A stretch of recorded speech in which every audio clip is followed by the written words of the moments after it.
من جان ناقابلی دارم، جسم ناقصی دارم، اندک آبرویی هم دارم که این را هم خود شما به ما دادید. همه اینها رو من کف دست گرفتم، در راه این انقلاب و در راه اسلام فدا خواهم کرد.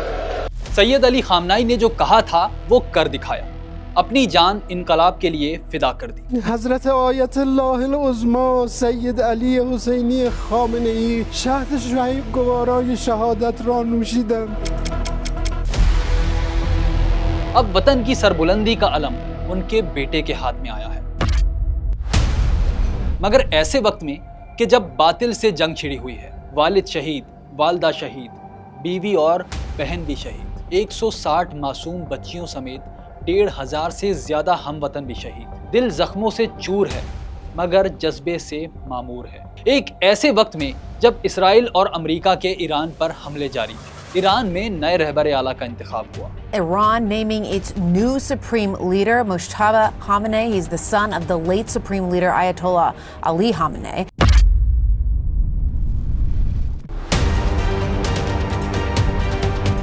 فروری 2026 کو امریکہ اور اسرائیل نے ایران پر غیر اعلانیہ اور اچانک حملہ کیا اور تہران میں ایک کمپاؤنڈ کو نشانہ بنایا. وہاں 30 سے زیادہ بم برسائے گئے جس میں ایران کے سپریم لیڈر آیت اللہ علی خامنائی کی اہلیہ، بہو، بیٹی اور دیگر افراد شہید ہوئے.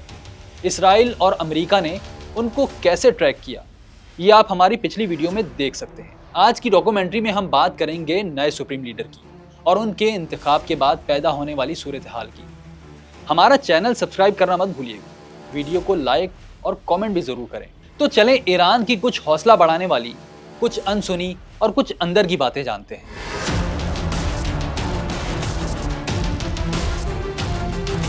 سید مجتبی حسینی خامنه‌ای.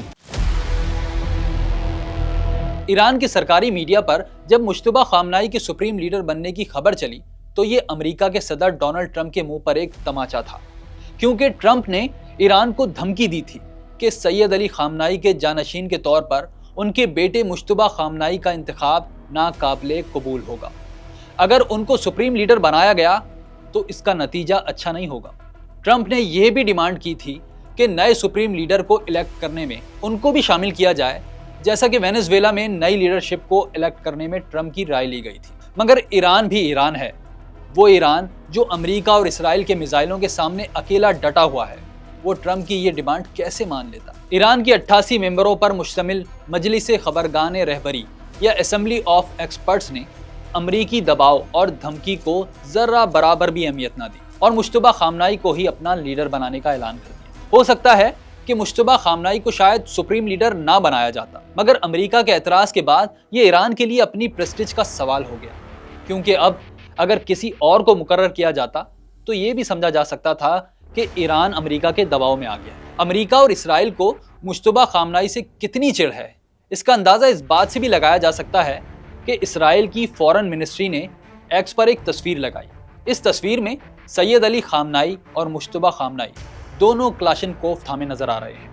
تصویر پر اسرائیل نے لکھا کہ جیسا باپ ویسا بیٹا. ویسے جس بات سے اسرائیل ڈر رہا ہے وہی بات ایرانیوں کی مجتبی خامنائی سے عقیدت کا سبب ہے کہ جیسا باپ ویسا بیٹا. بہرحال ٹرمپ سے بھی CBS کے انٹرویو میں پوچھا گیا کہ وہ مجتبی خامنائی کو کوئی پیغام دینا چاہیں گے تو انہوں نے کہا کہ نہیں، میرے پاس ایران کے سپریم لیڈر کے لیے کوئی پیغام نہیں ہے.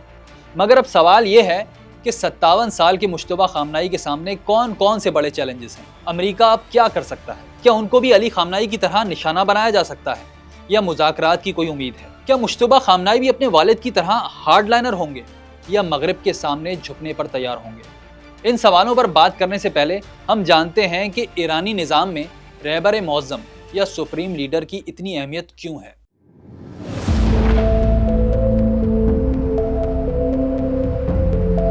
ایران کے پولیٹیکل سسٹم میں سپریم لیڈر سب سے پاورفل اور سینٹرل فیگر ہے.